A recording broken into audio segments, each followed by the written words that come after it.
Caras companheiras, caros companheiros do ADI, caras e caros compatriotas.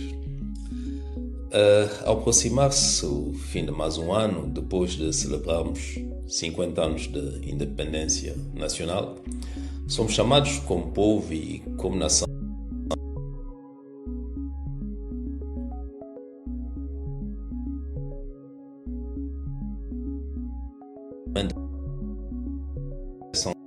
séria,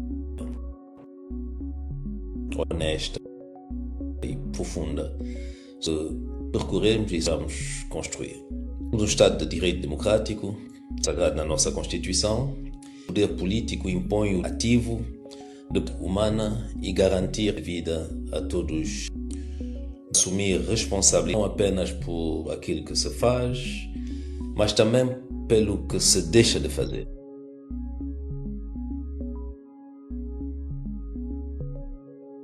Estado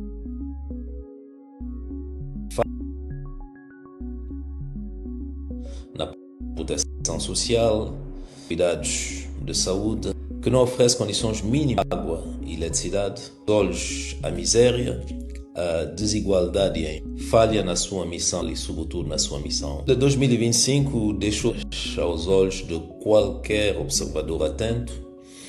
Muitos dos nossos dirigentes políticos distinguiram-se, infelizmente, pela traição da confiança pessoal e pública, pela ingratidão para com o seu próximo e para com o povo, e pela mentira, a intriga, a perseguição como método de... Olá e bem-vindos. A nossa fonte de hoje é um pouco invulgar. Sim, bastante. É uma mensagem de vídeo de fim de ano, gravada a 31 de dezembro de 2025, por uma figura política de São Tomé e Príncipe. Dirigida, supostamente, aos companheiros do seu partido, o ADI. Exato. Mas a mensagem é claramente para todo o país, e o contexto aqui é tudo. Sem dúvida.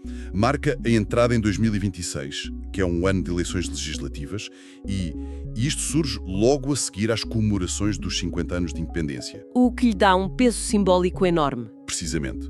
Por isso, vamos analisar isto a fundo, porque não é de todo uma mensagem de boas festas. Não, nada mesmo. É um diagnóstico, eu diria, clínico e bastante duro sobre o estado da nação. E, ao mesmo tempo, um apelo à ação.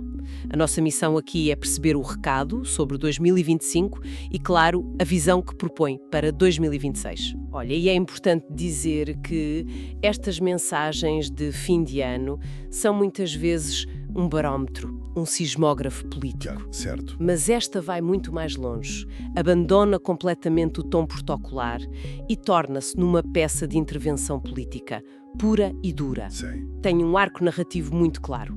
Começa com uma crítica, bem, demolidora, avança para um apelo à esperança e, no fim, transfere quase toda a responsabilidade para os cidadãos. É uma peça fascinante. Fascinante e eu diria, brutalmente honesta.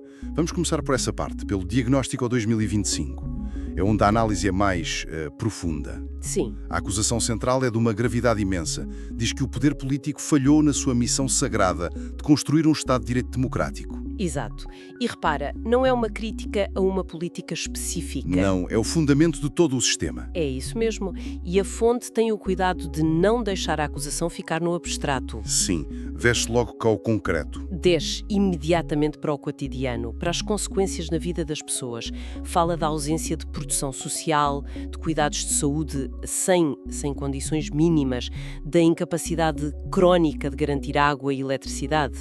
E estas coisas não são apresentadas como dificuldades passageiras. Não. São apresentadas como provas de um colapso funcional. O uso das palavras miséria e desigualdade visíveis a qualquer observador atento é muito forte. É. Sugere uma realidade que já nem sequer se tenta esconder. Mas o que me chama mais a atenção é o enquadramento que a fonte dá a isto. Não é um problema de gestão. É uma quebra de promessa. É enquadrado como uma violação do contrato social. A ideia de que o Estado tem a responsabilidade primordial de garantir vida digna a todos. E depois vem aquela frase que, para mim, redefine a culpa política. Qual delas? A responsabilidade não é apenas pelo que se faz, mas também pelo que se deixa de fazer. Uau! Isso é crucial. É. Ataca diretamente a inércia, a omissão. Deixar um problema por resolver é apresentado como um ato tão culposo como tomar uma decisão errada. O que, num contexto de carências crónicas, é uma acusação que atinge, bem, praticamente toda a classe dirigente, mas não há aqui um risco de ser uma visão um pouco simplista? Como assim? Muitos destes problemas são estruturais, vêm de muito longe. Atribuir tudo a uma falha de missão sagrada, será que não desculpa outros fatores? Constrições económicas, externas, por exemplo? É uma excelente questão. O discurso, sendo uma peça política, claro, opta pela clareza do impacto em vez da nuance da análise económica. Certo. O foco não está nas causas externas, está na agência interna. A mensagem parece ser, independentemente dos problemas, a responsabilidade de quem governa é encontrar soluções, não gerir a decadência. E é a partir daqui que o discurso passa da crítica ao sistema para um ataque direto e personalizado. E que ataque! A linguagem é de uma violência rara. Eu cito, traição da confiança pessoal e pública, Sim. ingratidão para com o seu próximo e para com o povo, e o uso da mentira, intriga, perseguição como método de ação política. Isto vai muito para além da crítica política normal. É uma acusação de falência moral, basicamente. E culmina na acusação mais grave de todas, a jurídica, a de que os dirigentes violaram em consciência e repetidamente a Constituição e as leis. E o mais extraordinário é o que vem a seguir. Lá está, a fonte não se limita a denunciar a violação. Denuncia a impunidade que a permitiu. Afirma que estas violações não foram alvo de fiscalização ou de repreensão por parte de outros poderes constituídos. A clássica falha do sistema de pesos e contrapesos. O falhanço não é só do Executivo. Não, é de todo o aparelho de Estado que devia servir de barreira. Precisamente. E a imagem que usa é devastadora. Descreve os outros poderes como estando confortavelmente instalados no conformismo e na preservação das regalias. E que, por isso, preferiram olhar e assobiar para o lado. Isto transforma a análise de um problema de indivíduos para uma falha sistémica, uma falha cultural. A cultura do deixa andar, da cumplicidade passiva, exato. O resultado final, como a fonte aponta, é a destruição da confiança, a erosão do respeito que o cidadão deve às instituições, o que, no fundo, mina a própria autoridade do Estado.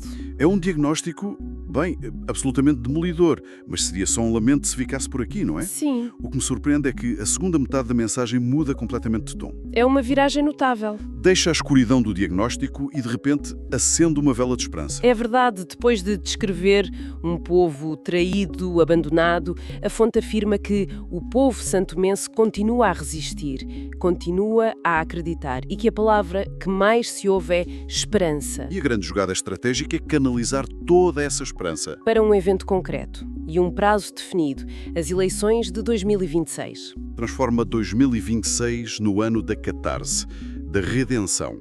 É apresentado como a oportunidade para reafirmarmos que o poder pertence ao povo. E é aí que entra a frase icónica. O povo põe, o povo tira. Exatamente. É um lembrete do poder último da soberania popular, que se calhar estava um pouco adormecido. E há um esforço para dignificar o ato de votar. Sim, um esforço consciente para o resgatar de uma possível banalização do cinismo. O discurso insiste que o voto não é um gesto simbólico, mas sim um ato de soberania, de responsabilidade e de construção do futuro comum. E depois lança um aviso muito sério. Esse voto não pode ser roubado. O que põe a tónica não só na escolha, mas na integridade do processo eleitoral. Que é uma preocupação recorrente em muitas democracias jovens, não é? Depois. Mas, e voltando à questão da responsabilidade, não há aqui uma certa contradição? Onde? Depois de descrever um sistema onde a Constituição é violada impunemente, apela-se ao cidadão para resolver tudo com um voto. Será que o voto, por si só, consegue quebrar um sistema assim, tão entrincheirado? Esse é o ponto nevrálgico. O discurso parece argumentar que o voto não é o fim, mas o princípio. É a alavanca. Certo? E para que essa alavanca funcione, é preciso uma mudança prévia, uma mudança de mentalidade no eleitorado. E é aqui que surge aquela obsessão entre ser espectador do nosso próprio destino e a urgência de se tornar ator consciente do nosso futuro coletivo. É uma chamada às armas cívicas. E vem com um manual de instruções. A fonte lista ações muito concretas pedidas aos cidadãos. Sim, enumeras. Usar os direitos, exigir transparência, participar, fiscalizar, escolher consciência, mas também pede para se mostrar indignação perante os abusos de poder e algo que me pareceu muito interessante. Fundamental. Contrapõe a fragmentação social e a política da intriga com a reconstrução do tecido comunitário. Faz sentido. É a ideia de que a política se faz na praça pública, no diálogo, e não só nos gabinetes. E se ligarmos isto ao panorama geral, estamos perante uma chamada à cidadania ativa no seu sentido mais clássico. Ou seja, a democracia não é o espetáculo que se vê de 4 em 4 anos. Não. É uma prática diária de vigilância, de participação, de exigência. E o discurso acrescenta aqui um elemento de urgência, ligando isto ao contexto internacional. Menciona a dependência da ajuda externa num mundo que está a mudar. Qual é a importância deste ponto? Bem, é um toque de realismo brutal. A mensagem é: o mundo tem outras prioridades. A era da ajuda incondicional pode estar a chegar ao fim. Portanto, a mudança não é só desejável. É uma questão de sobrevivência. A frase "o nosso futuro será construído por nós" soa quase como um ultimato. Acabou o tempo de esperar por soluções de fora. Exatamente. A responsabilidade é interna, é nossa e é intransmissível. Ok, então, se juntarmos as peças, temos um diagnóstico de falência, um apelo à ação cívica através do voto e um aviso sobre ajuda externa. O que nos leva à terceira parte. Qual é então a receita para construir esse futuro? A visão é essencialmente uma refundação moral e ética. O discurso enumera os ingredientes que devem guiar essa construção. E são valores. Valores fortes. Quase puritanos na sua exigência. Fala-se em verdade, muito trabalho, disciplina e sacrifício. Sim. E depois, para equilibrar, inclusão, competência e justiça social. E como alicerce de tudo, o respeito pela dignidade humana e compromisso real com o bem comum. Parece uma lista de desejos para uma sociedade ideal. A questão é como se passa da teoria à prática, não é? Pois, e a fonte responde a isso. Define não só os valores, mas também o perfil do cidadão capaz de os implementar. E que cidadão é esse? O futuro tem de ser construído por cidadãos informados, exigentes e determinados. E a determinação é a chave. Determinados, diz a fonte, a não aceitar a normalização da injustiça. Gosto dessa expressão, a normalização da injustiça. É muito boa. Porque é exatamente isso que a apatia faz, transforma o inaceitável em paisagem. Lá está. E continua, determinados a não aceitar todas as formas de ignorância.